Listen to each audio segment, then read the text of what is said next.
اللہ کے نبی صلی اللہ علیہ وآلہ وسلم نے ارشاد فرمایا کہ 3 لوگ قیامت کے دن اللہ تعالیٰ کے حضور پیش کیے جائیں گے. اس میں ایک شہید، ایک جو عطیہ کرنے والا ہوتا ہے، اس کو کیا کہتے ہیں عطیہ کرنے والے کو؟ دینے والا ہوتا ہے. ہاں بھی بہت زیادہ اپنا مال عطیہ کرنے والا ہوتا ہے، ایک وہ آئے گا اور ایک اور بندہ آئے گا، ٹھیک ہے، ایک عالم آئے گا. یس، یہ 3 لوگ اللہ تعالیٰ کے حضور پیش ہوں گے. اللہ تعالیٰ ان سے پوچھیں گے کہ آپ نے کیا کیا، ٹھیک ہے، اور وہ بتائیں گے کہ شہید سے پوچھا جائے گا نا پہلے کہ آپ نے کیا کیا. وہ کہے گا اللہ تعالیٰ آپ نے مجھے ایک زندگی دی ہوئی تھی، میں نے وہ آپ کی راہ میں قربان کر دی، شہید ہو گیا میں آپ کی راہ میں، اور میں اب آپ کے پاس حاضر ہوں. پھر عالم سے پوچھا جائے گا کہ آپ نے علم کا کیا کیا، قرآن کا علم سب فرض ہے ہر مسلمان کے اوپر سیکھنا. تو وہ کہے گا اللہ تعالیٰ آپ نے مجھے علم دیا تھا، میں عالم بنا، میں نے سارا اس کا اپنا علم بانٹا اور وہ سارے معاملات کیے جو بھی آپ نے فرض کیا تھا میرے اوپر میں نے کیا. پھر جو تیسرا ایک بندہ ہوگا وہ بہت زیادہ پیسے لوگوں پہ خیرات کرتا ہوگا، ٹھیک ہے، وہ کہے گا اللہ تعالیٰ کہیں گے آپ نے اس کا کیا کیا جو میں نے آپ کو عطا کیا تھا. وہ کہے گا کہ میں نے تو وہ لوگوں میں خرچ کیا. اب اللہ تعالیٰ کہیں گے، اب یہ جو کریٹیکل حدیث ہے وہ ایسے ہے کہ اللہ تعالیٰ شہید کو کہیں گے نہیں، تم نے جو شہادت جو اپنی زندگی دی ہے وہ تم نے لوگوں کے سامنے واہ واہ کروانے کے لیے دی ہے، ٹھیک ہے. فرشتوں کو نہیں پتا نا، فرشتوں نے تو اس کو شہید لکھا ہوا ہے،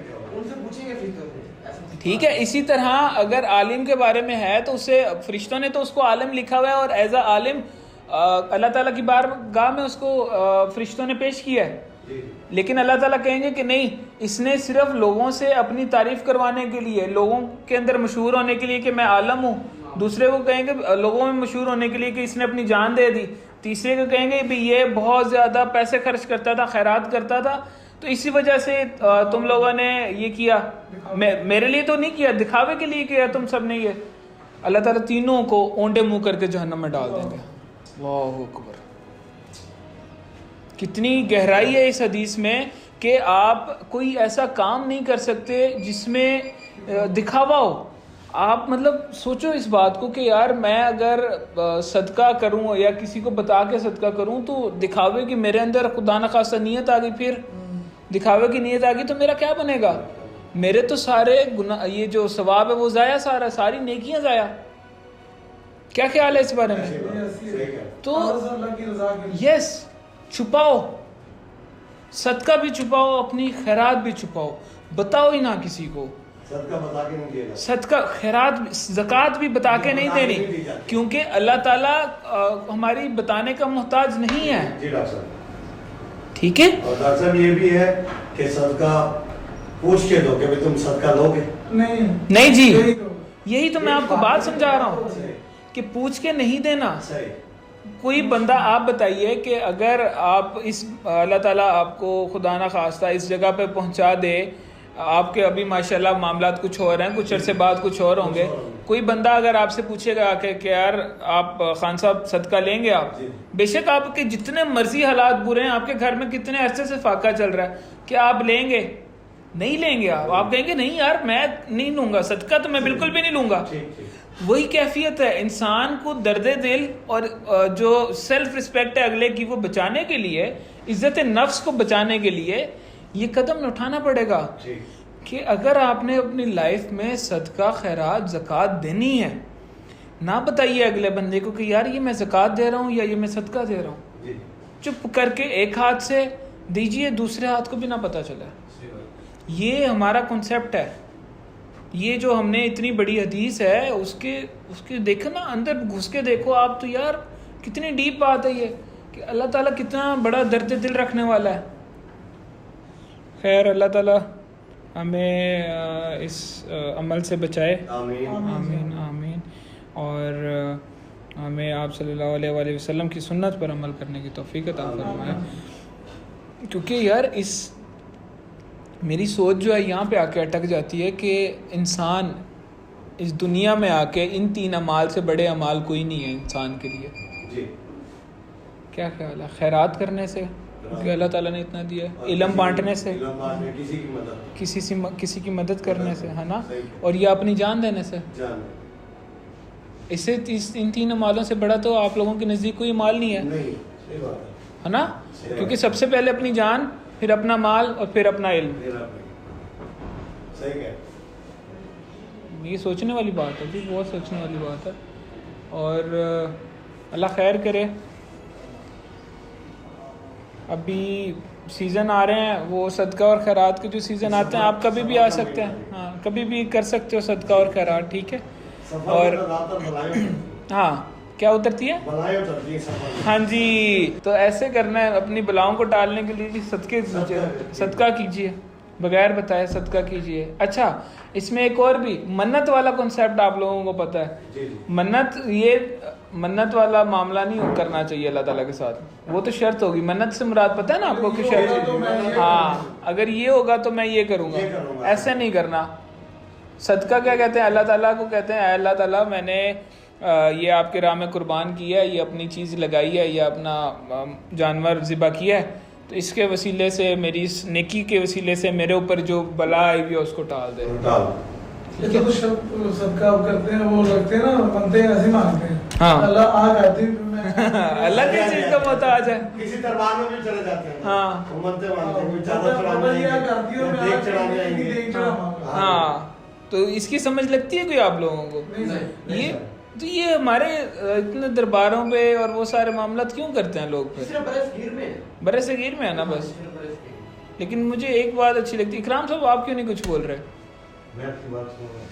سن رہے ہیں, سمجھ لگ رہی ہے میری بات کی. اچھا, کسی کو میری بات سے اختلاف ہو آپ کر سکتے ہیں, ہر کسی کو اختلاف رائے کا حق ہے جی, ٹھیک ہے. وہ نہیں کہ میں آپ لوگوں کے اوپر اپنا جو سوچ ہے وہ تھوپ نہیں رہا. ہاں, لیکن ہو سکتا ہے کہ میری سوچ کی وجہ سے آپ لوگوں کی سوچ یا آپ کی سوچ کی وجہ سے میری سوچ میں تبدیلی آ جائے. انسان تو خطا کا پتلا ہے, ٹھیک ہے, لیکن ہر روز سیکھتے رہیں, اپنے آس پاس لوگوں سے سیکھتے رہیں, تاکہ جو ہم لوگ اگر کسی غلطی پہ ہیں وہ فوراً ختم ہو جائے. میں آج ایک وہ سن رہا تھا, بیان سن رہا تھا, اس میں کہتے ہیں کہ آپ صلی اللہ علیہ وآلہ وسلم کی جب رحلت ہوئی, جب انہوں نے آپ صلی اللہ علیہ وآلہ وسلم نے دنیا سے پردہ فرمایا, تب حضرت عمر رضی اللہ تعالیٰ عنہ حجرہ عائشہ کے باہر جو ہے تلوار لے کر کھڑے ہوئے تھے, اور کہہ رہے تھے کہ اگر کسی نے کہا کہ آپ صلی اللہ علیہ وآلہ وسلم کی وفات آ گئی یا مر گئے ہیں وہ, یا پردہ کر گئے ہیں دنیا سے, تو میں اس کو قتل کر دوں گا, ٹھیک ہے. تو حضرت ابو بکر صدیق آئے, انہوں نے دیکھا اندر حجرہ عائشہ میں گئے, وہاں پہ جا کے آپ صلی اللہ علیہ وآلہ وسلم کا کفن اتارا اور ماتھے پہ بوسہ دیا, اور کہا کہ اے اللہ کے نبی, اللہ تعالیٰ آپ پر کبھی بھی 2 موتیں جمع نہیں کرے گا, ٹھیک ہے. اس کا کیا مطلب تھا کہ حضرت عمر کو غالباً لگ رہا تھا کہ جس طرح حضرت موسیٰ علیہ السلام کوہ طور پہ گئے تھے, پہاڑ پہ گئے تھے, وہاں سے پھر واپس آ گئے تھے نا, تو ہو سکتا ہے کہ اللہ تعالیٰ جو ہے آپ صلی اللہ علیہ وآلہ وسلم کو واپس اس دنیا میں بھیج دیں. پھر حضرت ابو بکر صدیق باہر آئے حجرے سے, آ کے انہوں نے دیکھا کہ حضرت عمر رضی اللہ تعالیٰ عنہ کے گرد جو سارے صحابہ ہیں وہ کھڑے ہیں, تو ممبر پہ تشریف لے گئے اور کہا کہ عمر کو اس کے حال پر چھوڑ دو. تو وہاں پہ وہ قرآن پاک کی آیت ہے کہ اگر محمد صلی اللہ علیہ وآلہ وسلم مر جائیں, یا وہ جو مشہور آیت ہے کہ یا مار دیے جائیں یا قتل کر دیے جائیں, تو کیا تم لوگ اپنے دین سے پیچھے ہٹ جاؤ گے, کیا تم اپنے دین سے پھر جاؤ گے, ٹھیک ہے. اور اللہ تعالیٰ جو ہے صبر کرنے والوں کے ساتھ ہے. تو یہ آیت سن کر, اور ساتھ حضرت ابو بکر صدیق نے خود بھی کہا کہ جس کو لگتا تھا کہ جو کوئی محمد صلی اللہ علیہ وآلہ وسلم کی عبادت کرتا تھا تو وہ جان لے کہ وہ ان کی وفات ہو گئی ہے, اور جو کوئی اللہ کی عبادت کرتا تھا وہ جان لے کہ اللہ کبھی نہیں مرے گا, اللہ ہمیشہ سے ہے, ہمیشہ کے لیے ہے, ٹھیک ہے. تو یہ بات سننی تھی کہ حضرت عمر کہتے ہیں کہ میری ٹانگوں کے نیچے سے زمین نکل گئی, میری ٹانگیں جو ہے اپنے میرے جسم کا بوجھ نہیں اٹھا سکی, اور میں وہیں گر گیا نیچے, ٹھیک ہے. پھر ان کو احساس ہوا کہ میں کتنی بڑی غلطی پر تھا. اس بات کو, اس حدیث کو بتانے سے میرا مطلب یہ ہے کہ وہ جو اللہ تعالیٰ کے جو اللہ کے رسول صلی اللہ علیہ وآلہ وسلم کے صحابی تھے، وہ کتنا، وہ ان سے بڑا تو عاشق کوئی نہیں تھا نا آپ صلی اللہ علیہ وآلہ وسلم کا، لیکن جیسے ہی ان کو قرآن اور حدیث سے کوئی ٹھیک بات ملی انہوں نے فوراً رجوع کیا، فوراً سے پہلے ان کے دماغ میں کھٹکا کہ یار نہیں یہ صحیح بات ہے، ہم لوگ غلط تھے، انسان ہو کے ہم لوگ غلط تھے، لیکن یہ قرآن پاک سے یا حدیث سے جو بات نکلی ہے یہ بالکل ٹھیک ہے، فوراً رجوع کیا انہوں نے۔ اسی طرح اگر وہ جو میں آپ سے بات کر رہا تھا کہ میری کوئی بات آپ لوگوں کو غلط لگے یا کوئی آپ کو ایسے لگے کہ میں غلط بول رہا ہوں تو آپ اختلاف رائے کر سکتے ہیں، جو بہتر ہوگا ہم اس کے، اگر آپ بہتر ہوں گے تو میں آپ کے ساتھ آپ کے موقف پر قائم ہو جاؤں گا، اگر میں ٹھیک ہوں گا تو آپ کوشش کیجئے گا میرے موقف کے ساتھ چل پڑیے گا، ٹھیک ہے؟ چلیں ٹھیک ہے جی، بڑی مہربانی۔